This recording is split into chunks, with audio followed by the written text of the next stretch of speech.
आज अभय चौटाला जी एक किसान केसरी और किसान मसीहा बनकर उभरे। उस बात की तकलीफ इन बीजेपी और जेजेपी के नेताओं को। का गृह क्षेत्र है सिरसा जिला, तो जेजेपी के अध्यक्ष जो है अजय चौटाला जी, उनका घर है सिरसा जिले की इलाहाबाद सीट से। जब वो चुनाव लड़ने की हिम्मत नहीं कर पा रहे तो आप ये मान के चलो कि वो तो पूरी तरह टूट चुके हैं, रुक गया। और इलाहाबाद के लोगों से पूछा कि आप बताओ क्या मुझे किसानों के पक्ष में इस्तीफा देना चाहिए विधानसभा से, तो वहाँ के लोगों ने भी कहा कि जी ज़रूर आपको किसानों के पक्ष में विधानसभा से इस्तीफा देना चाहिए। कि जो भी नेता अगर दिल से दिमाग से हमारे साथ हैं वो इस्तीफा देकर हमारे बीच में आए। अभय सिंह चौटाला जी ने उसी दिन फैसला किया कि हम इस्तीफा देकर किसानों के बीच में बैठेंगे। नमस्कार, मैं हूं आपका दोस्त विनोद शर्मा और आज चर्चा करने के लिए बैठे हैं हम नरेंद्र राज गागड़वास के साथ। नरेंद्र राज गागड़वास का नाम जब अभय सिंह चौटाला का नाम आता है तो उनका नाम भी आता है। तो नाम आने की बड़ी वजह आपको बता दूं कि अभय सिंह चौटाला ने इस्तीफा दिया और वो मुद्दा पूरे हरियाणा में छाया हुआ है। इलेक्शन अब होने वाले हैं, उपचुनाव इलाहाबाद। और दूसरी तरफ बात कर दूं तो नरेंद्र राज गागड़वास ने भी इस्तीफा दिया उसी दौरान जब शुरुआत इस्तीफे की हुई थी, इस्तीफों की किसानों के लिए, तो नरेंद्र राज गागड़वास सबसे आगे खड़े थे उस लाइन में। राष्ट्रीय युवा प्रभारी हैं ये, इनेलो के युवा के सह प्रभारी हैं। मैं बातचीत करूंगा, इनसे जानूंगा इनेलो आज कितना ऊपर उठ के आई है हरियाणा में और किस तरीके से इनेलो की जो बयार है, ओम प्रकाश चौटाला साहब आते हैं बाहर। उसके बाद एक पार्टी जो कि मजबूत कड़ी में दिखाई देती है जींद रैली के रूप में, दूसरी पार्टी के चेहरे भी वहाँ दिखाई देते हैं। अब इलेक्शन होने वाले हैं, उपचुनाव के बाद किस छवि में, किस रूप में दिखाई देगी इनेलो हरियाणा में। तो नरेंद्र राज जी क्या कहेंगे इस इलेक्शन के बारे में, क्या सोच रहे हैं?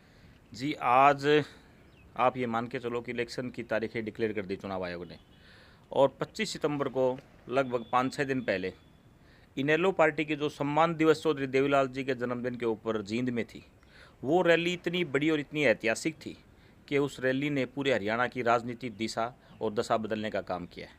उस रैली में पूरे हरियाणा प्रदेश से लाखों लोगों ने जींद में पहुंचकर एक संदेश पूरे हरियाणा की जनता को दिया है कि अगर हरियाणा में आज पूरे हरियाणा का किसान वर्ग, कमेरा वर्ग, गरीब, मजदूर, व्यापारी अगर किसी पार्टी में अपना भविष्य देखता है, केवल मात्र इंडियन नेशनल लोकदल पार्टी। और जो ये इलाहाबाद का उपचुनाव है, ये उपचुनाव इस बात को साबित कर देगा कि 2024 के अंदर जब विधानसभा के चुनाव होंगे तो केवल मात्र इंडियन नेशनल लोकदल हरियाणा में सरकार बनाने का काम तो करेगा। ये मान के चलें कि इलाहाबाद में इनेलो खाली एक सीट जीतने के लिए, एक जगह जीतने के लिए नहीं लड़ रही, ये तो पूरे हरियाणा की तैयारी है, या ये माने कि ट्रायल है ये हरियाणा। देखिए विनोद जी, जो इलाहाबाद का इलेक्शन होगा वो एक बात स्पष्ट संकेत देगा कि जो इलाहाबाद का चुनाव जीतेगा वहीं 2024 में हरियाणा विधानसभा का चुनाव जीतेगा। इलाहाबाद से जिस पार्टी का उम्मीदवार जीत कर आएगा उसी पार्टी की हरियाणा प्रदेश में भविष्य में सरकार होगी। और इलाहाबाद के अंदर 3 तारीख को नाथूश्री चोपटा के अंदर वहाँ के किसानों ने, वहाँ के INLD के जो भी वर्कर हैं, उन सब ने इकट्ठा होने का मन किया है। एक पंचायत बुलाई है इलाहाबाद में, नाथूश्री चोपटा में। उस दिन इस बात का ऐलान हो जाएगा कि इलाहाबाद का आने वाला विधायक कौन होगा। बात करूं, इस्तीफों की शुरुआत हुई थी, जनवरी का महीना था और किसान आंदोलन भी कहीं ना कहीं चरम पकड़ता जा रहा था। तब नेताओं की बात थी, लोग कह रहे थे कि कौन सा नेता किसानों के पक्ष में आएगा। तब नरेंद्र राज गागड़वास ने भी अपना मन थोड़ा सा बड़ा दिखाया, दिल बड़ा दिखाया और इस्तीफे की तरफ बढ़े। दूसरी तरफ उसके बाद अभय सिंह चौटाला ने भी इस्तीफा दिया। तो आपके पार्टी से किसानों का कितना लगाव हो पाया इस इस्तीफे के बाद? लेकिन विपक्ष की बात करेंगे हम। विपक्ष तो आरोप लगा रहा है कि सिर्फ खाली वोट बैंक बढ़ाने के लिए एक खाली नाटक खेल रहे थे अभय सिंह चौटाला, क्योंकि पता था एक बार किसानों के नाम पर इस्तीफा दे देंगे, दोबारा से चुनाव लड़ लेंगे, दोबारा से जीत जाएंगे। खाली नाटक खेल रहे हैं किसानों को अपनी तरफ जोड़ने के लिए। जो लोग ऐसी बातें बोलते हैं वो बेबुनियादी बातें हैं। आप एक बात बताओ, पूरे हिंदुस्तान में किसान आंदोलन आज एक जन आंदोलन बन चुका है और पूरे हिंदुस्तान में अगर किसी व्यक्ति ने सबसे पहले इस्तीफा दिया अपनी विधानसभा से, वो केवल मात्र चौधरी अभय सिंह चौटाला जी थे। आज के दिन लोग अपनी सरपंची छोड़ने को तैयार नहीं है। उस व्यक्तित्व ने पूरे हरियाणा प्रदेश में नहीं, पूरे हिंदुस्तान में इतिहास बनाया कि जब किसान आंदोलन की शुरुआत हुई, किसानों ने एक बात कही कि जो भी नेता अगर दिल से दिमाग से हमारे साथ हैं वो इस्तीफा देकर हमारे बीच में आए। अभय सिंह चौटाला जी ने उसी दिन फैसला किया कि हम इस्तीफा देकर किसानों के बीच में बैठेंगे, क्योंकि हमारे अंदर चौधरी देवीलाल जी की विचारधारा है। चौधरी अभय सिंह चौटाला जी आज चौधरी देवीलाल जी की सोच को आगे बढ़ाने का काम कर रहे हैं। चौधरी देवीलाल जी ने तो उप प्रधानमंत्री तक का पद ठुकरा दिया था। अभय चौटाला जी ने तो विधानसभा से इस्तीफा दिया है। मैं मान के चलता हूँ कि अगर अभय चौटाला जी चीफ मिनिस्टर भी होते तो शायद हो सकता है वो किसानों के लिए वहाँ से भी इस्तीफा दे देते। अब बात करेंगे 2 तारीख को रिजल्ट आने वाला है, 30 अक्टूबर को इलेक्शन होगा। उस इलेक्शन में क्या लगता है हरियाणा की पृष्ठभूमि में कितना, अगर राजनीतिक पृष्ठभूमि की बात करें, कितना बदलाव आ पाएगा? अब बातें चल रही हैं टिकट देने की, तो वहाँ पे कुछ लोग ऐसी मीम्स बना रहे हैं कि बीजेपी या जेजेपी वाले या फिर आपकी पार्टी के कुछ नेताओं से बात करते हैं तो कह रहे हैं कि वहाँ पे बीजेपी जेजेपी की टिकट लेने वाला नहीं है कोई। आप 2 तारीख की बात कर रहे हो कि 2 तारीख को रिजल्ट आएगा। रिजल्ट तो 3 अक्टूबर को, जब परसों ही जब आईएनएलडी के कार्यकर्ताओं की एलनाबाद में जो मीटिंग है, जो नाथूश्री चोपटा के ऊपर जो किसान पंचायत है, जो आईएनएलडी के वर्कर वहाँ इकट्ठे होंगे, अगले विधायक का फैसला तो 3 तारीख को ही हो जाएगा। 2 तारीख का इंतजार तो ये भाजपा और जेजेपी वाले करेंगे। 3 तारीख को ही डिक्लेयर हो जाएगा कि इन लोगों का विधायक बनेगा चौधरी अभय सिंह चौटाला जी चुनाव लड़ें या चौधरी ओम प्रकाश चौटाला जी लड़े, जो भी लड़ेगा उसका फैसला भी 3 तारीख की मीटिंग में ही होगा।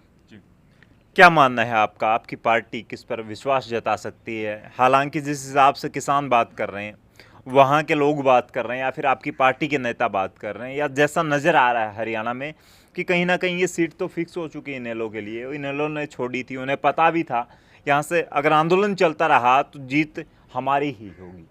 लेकिन किससे टिकट मिल सकती है, कौन मैदान में उतरेगा इनेलो की तरफ से? इनेलो पार्टी ने एक फैसला किया है कि जब अभय सिंह चौटाला जी ने इस्तीफा दिया, सबसे पहले किसानों से पूछा। किसानों ने कहा था कि आप इस्तीफा देकर हमारे बीच में आए। उसके बाद उन्होंने एलनाबाद के लोगों से जाकर मिलना शुरू किया और एलनाबाद के लोगों से पूछा कि आप बताओ, क्या मुझे किसानों के पक्ष में इस्तीफा देना चाहिए विधानसभा से? तो वहाँ के लोगों ने भी कहा कि जी ज़रूर, आपको किसानों के पक्ष में विधानसभा से इस्तीफा देना चाहिए। तब अभय सिंह चौटाला जी ने इस्तीफा दिया। आज जब दोबारा से उपचुनाव है तो अभय चौटाला जी ने 3 तारीख को वहाँ पर मीटिंग बुलाई है इलाहाबाद में, और वो मीटिंग इसीलिए बुलाई है कि जब उनसे पूछकर इस्तीफा दिया था तो आईएनएलडी का कैंडिडेट भी उनसे पूछकर ही चुना जाएगा, और वो आईएनएलडी का कैंडिडेट कोई पार्टी नहीं चुनेगी, वो इलाहाबाद की जनता 3 तारीख को वहाँ मीटिंग में आएगी, वहीं फैसला करेगी कि इनेलो का उम्मीदवार कौन होगा।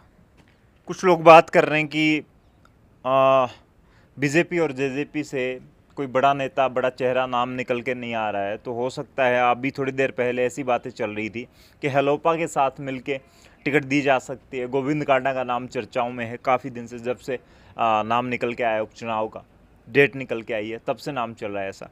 तो क्या लगता है फिर इलाहाबाद में थोड़ा सा कम वोट हो जाएंगे, इन लोगों के वोट घटेंगे, क्योंकि वहाँ पे हेलोपा का थोड़ा सा, या गोविंद जो कांडा परिवार है उसका थोड़ा सा एक वजूद है सिरसा में, हम बात कर लें तो इससे कुछ बीजेपी जो तालमेल बैठा रही है वो बैठ पाएगा? हालात तो ये हैं विनोद जी, न तो बीजेपी के पास कोई कैंडिडेट है, जेजेपी के पास तो कोई है ही नहीं, और कांग्रेस के पास भी कोई कैंडिडेट नहीं है। सबको एक बात का पता है, सभी पार्टियों को, कि अभय सिंह चौटाला जी यहाँ से कम 50,000 वोटों से चुनाव जीतकर जाने वाले हैं। आज जेजेपी की हालत तो वो है, जेजेपी ने बड़ौदा उपचुनाव हुआ, जेजेपी ने अपनी सीट बीजेपी को दे दी। आज इलाहाबाद चुनाव है, ये तो जेजेपी का गृह क्षेत्र है, सिरसा का गृह क्षेत्र है। सिरसा जिला तो जेजेपी के अध्यक्ष जो है अजय चौटाला जी, उनका घर है। सिरसा जिले की इलाहाबाद सीट से जब वो चुनाव लड़ने की हिम्मत नहीं कर पा रहे, तो आप ये मान के चलो कि वो तो पूरी तरह टूट चुके हैं, हार तो उनके मन में पूरी तरह से बस चुकी है। इसलिए जेजेपी ने मैदान छोड़ने का काम किया। बीजेपी के पास कोई उम्मीदवार ही नहीं है, बीजेपी जेजेपी के लोगों को आज कोई गांव में नहीं घुसने देता। और रही बात कांग्रेस की, कांग्रेस का ये नहीं पता कांग्रेस की टिकट का फैसला कौन करेगा। कांग्रेस में 10 तो मुख्यमंत्री बने फिरते हैं, 10 नेता ऐसे हैं, वो उसकी टांग खींचता है, वो उसकी टांग खींचता है। अब ये नहीं पता कि वो किसको लड़ाएंगे, और जिसको भी लड़ाएंगे वो मजबूरी में लड़ाएंगे। कोई टिकट लेने वाला इलाहाबाद में अभय चौटाला जी के खिलाफ आज कोई व्यक्ति नहीं है।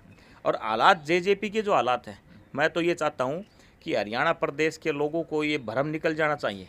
मैं तो उम्मीद करूँगा कि अगर इस चुनाव को रोचक बनाना है तो जेजेपी से दिग्विजय चौटाला जी चुनाव लड़ें, उनका गृह जिला सिरसा है, और कांग्रेस से भूपेंद्र हुड्डा, दीपेंद्र हुड्डा जी चुनाव लड़ें, और आईएनएलडी से हमारे अभय चौटाला जी चुनाव लड़ें। आटे दाल का भाव पता लग जाएगा कि वहाँ से कौन जीत कर आता है, और पूरे हरियाणा की राजनीति का भविष्य ही वहीं से तय हो जाएगा, कौन हरियाणा के हितों की रक्षा करने वाला व्यक्ति।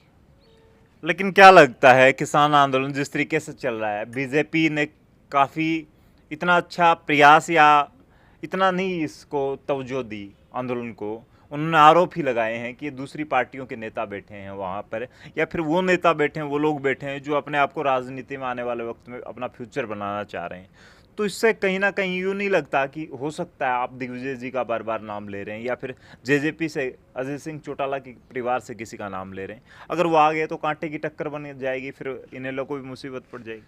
हम तो चाहते हैं कि वो आएँ, लेकिन उनकी हिम्मत लगती ही नहीं, क्योंकि दोनों पार्टियां भाग रही हैं। बीजेपी कहती है जेजेपी को कि आप चुनाव लड़ो, जेजेपी बीजेपी को कहती है कि आप चुनाव लड़ो। हिम्मत किसी की नहीं है, क्योंकि दोनों को स्पष्ट पता है कि तुम्हारी जमानत वहाँ से नहीं बचने वाली। अगर इतना ही उनको अपनी इस गुमान है अपने ऊपर, या ये मानते हैं कि किसानों को ये कानून अच्छे हैं, तो एक बार टिकट लेकर और वहाँ इलाहाबाद के लोगों के पास जाकर दिखाएं और यहाँ पर ये बात बोलें कि ये कानून जो किसानों के लिए बना रखे, तीनों कानून अच्छे हैं। लोग इनकी जूतों की मालाओं से स्वागत करेंगे। आज हालात ये हैं, जब भी उपचुनाव की ये तारीख फार्म भरे जाएंगे, उसके बाद जब नेताओं का गांव में जाना शुरू होगा, जेजेपी और बीजेपी के लोगों को गांव में घुसने नहीं देंगे। ये हालात आज इस प्रदेश के अंदर बने हुए हैं। ये तो इलाहाबाद की बात नहीं, भविष्य में जब 2024 में, उससे पहले हो सकता है मध्यावधि चुनाव भी हो जाएं, तो जब ये नेता गाँव में जाएंगे तो इनकी हालात वहीं होगी जो आज तक इन्होंने सपने में भी नहीं सोची होगी।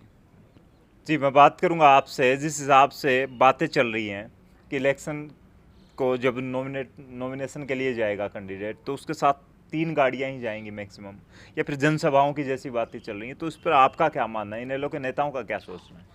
ये तो कहीं ना कहीं इस बात का स्पष्ट संकेत है कि भाजपा और जजपा दोनों डरी हुई है। आज पीछे आप देखो, पश्चिम बंगाल में इलेक्शन हुआ, वहाँ पर तो कहीं किसी ने ऐसी कोई कंडीशन नहीं रखी। लेकिन बीजेपी नेताओं ने कहा है कि उसी को देखते हुए सबक ले रहे हैं, या फिर चुनाव आयोग का मानना है कि उसी को देखते हुए सबक ले रहे हैं। आज भी बंगाल में उपचुनाव चल रहा है। अभी पिछले 4-5 सीटों पर, अभी 1-2 दिन पहले ही चुनाव था, उनके ऊपर भी वहाँ पर कोई कंडीशन नहीं लगाई, वहाँ पर तो पूरी छूट थी। जब इन भाजपा वालों को ये दिखता है कि यहाँ तुम्हारी कुछ सीटें आ सकती हैं, यहाँ तुम्हारी दाढ़ गड़ सकती है, वहाँ तो ये पूरी खुली छूट देते हैं, चाहे मोदी रैली करो, चाहे अमित शाह रैली करो, चाहे कोई भी करो।